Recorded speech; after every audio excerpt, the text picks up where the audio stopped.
चलो, अब pituitary gland के ऊपर आते हैं। पिट्यूटरी ग्लैंड हमारा क्या है, मेजर है मास्टर ग्लैंड है हमारा, क्योंकि सब ऑलमोस्ट सब हार्मोन्स यही कंट्रोल कर रहा होता है। इसके हमारे पास मेजर 2 लोब्स हैं जिसको हम पोस्टीरियर और एंटीरियर पिट्यूटरी ग्लैंड कहते हैं। ये कनेक्टेड होते हैं इंटरमीडिएट लोब के साथ। एंटीरियर पिट्यूटरी को हम एडिनो हाइपोफिसिस भी कहते हैं, पोस्टीरियर पिट्यूटरी को हम न्यूरो हाइपोफिसिस कहते हैं। क्या मतलब न्यूरो हाइपोफिसिस का क्या मतलब, बेसिकली ये हमारा हार्मोन जो है, ये हमारा जो है हाइपोथैलेमस से ही हार्मोन्स वगैरह रिलीज करते हैं, खुद अपने स्टोर, मतलब ये खुद सिंथेसाइज नहीं करता, ये हाइपोथैलेमस के ही जो हार्मोन्स होते हैं उन्हीं को स्टोर करके रिलीज करते हैं। एडिनो हाइपोफिसिस हमारा अपने हार्मोन्स बनाएगा, बट ये भी कंट्रोल किससे होंगे, सारे हाइपोथैलेमस से ही कंट्रोल होंगे। हमने कहा कि पिट्यूटरी ग्लैंड मास्टर ग्लैंड है क्योंकि ये बाकी ग्लैंड्स को कंट्रोल कर रहे होते हैं, बट इसका भी मास्टर कौन है, इसका मास्टर है हाइपोथैलेमस, क्योंकि हाइपोथैलेमस इसको कंट्रोल कर रहे होते हैं। हाइपोथैलेमस के multiple nuclear multiple hormones release करके पिट्यूटरी ग्लैंड पे इफेक्ट शो करते हैं। कुछ हार्मोन्स पोस्टीरियर पिट्यूटरी पे जाएंगे स्टोरेज के लिए, और कुछ हार्मोन्स होंगे एंटीरियर पिट्यूटरी को स्टिमुलेट या इनहिबिट करेंगे, और फिर एंटीरियर पिट्यूटरी उसके हिसाब से अपने हार्मोन्स रिलीज करते हैं। सही है। अब हमारे पास कुछ न्यूक्लियस हैं, तो ये 4 न्यूक्लियस हैं हमारे पास जो कि हमारे हाइपोथैलेमस के हैं, और ये हार्मोन्स रिलीज करेंगे टू इफेक्ट हमारे पिट्यूटरी ग्लैंड। सुप्राऑप्टिक न्यूक्लियस हमारा क्या होता है, सुप्राऑप्टिक न्यूक्लियस हमारा एडीएच रिलीज करता है, क्योंकि ऑक्सीटोसिन और थोड़े बहुत ऑक्सीटोसिन भी। पैरावेंट्रिकुलर न्यूक्लियस ऑक्सीटोसिन और थोड़ा बहुत एडीएच भी। अब ये जो है एडीएच और ऑक्सीटोसिन, ये हमारे कहाँ जाते हैं, पोस्टीरियर पिट्यूटरी में जाते हैं और वहाँ स्टोर हो जाते हैं, और जब वहाँ स्टोर होते हैं, जब ज़रूरत पड़ती है तब ये रिलीज होते हैं। इसके अलावा पैरावेंट्रिकुलर न्यूक्लियस क्या करते हैं, सीआरएच, टीआरएच और सोमैटोस्टेटिन, जो कि ग्रोथ हार्मोन इनहिबिटिंग हार्मोन भी कहते हैं, वो रिलीज करवाते हैं। दिस इज ऑल रट्टा, तो हम बस इसको गो थ्रू करें। प्रीऑप्टिक न्यूक्लियस हमारा गोनाडोट्रोपिन रिलीजिंग हार्मोन करता है, और गोनाडोट्रोपिन रिलीजिंग हार्मोन थोड़ा बहुत आर्कोइड न्यूक्लियस से भी आते हैं।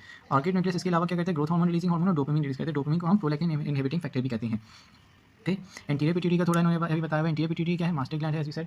टाइप, इसके अंदर 2 टाइप्स ऑफ सेल हैं। एक सेल जो कि हमारे हार्मोन सिंथेसाइज करेंगे और रिलीज करेंगे, दूसरे सेल्स जो कि सपोर्टिव सेल्स होंगे।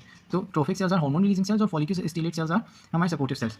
ट्रोफिक सेल्स की फिर कुछ टाइप्स हैं, acidophilic, basophilic, depending on the stains they take. और फिर एसिडोफिलिक्स की भी एसिडोफिल्स की 2 टाइप्स हैं, और फिर ये हैं। अब इनके जो नाम है इतने मुश्किल नहीं है, क्योंकि जो हार्मोन ये रिलीज कर रहे होते हैं उसी के नाम है। जैसे प्रोलैक्टिन लैक्टोट्रोप्स बनाते हैं, गोनाडोट्रोप हार्मोन्स गोनाडोट्रोप्स बनाते हैं, एडिनोकॉर्टिकोट्रोपिक हार्मोन्स कॉर्टिकोट्रोप्स बनाते हैं, थायराइड रिलीजिंग हार्मोन थायरोट्रोप्स बनाते हैं, फिर सोमैटोट्रोप्स बनाते हैं। so अभी हम इनको देखेंगे, जब करेंगे तो आराम से बोलेगा। अभी ये बेसिक्स है। फिर पोस्टीरियर पिट्यूटरी पे आते हैं। पोस्टीरियर पिट्यूटरी ऐसी है कि अपने हार्मोन्स नहीं बनाता, ओनली रिलीज करता है, प्रोड्यूस नहीं करता, या फिर स्टोर करता है। एंड कंटेन्स पिट्यूटाइड सेल्स, जो कि सपोर्टिव सेल्स होते हैं इसके।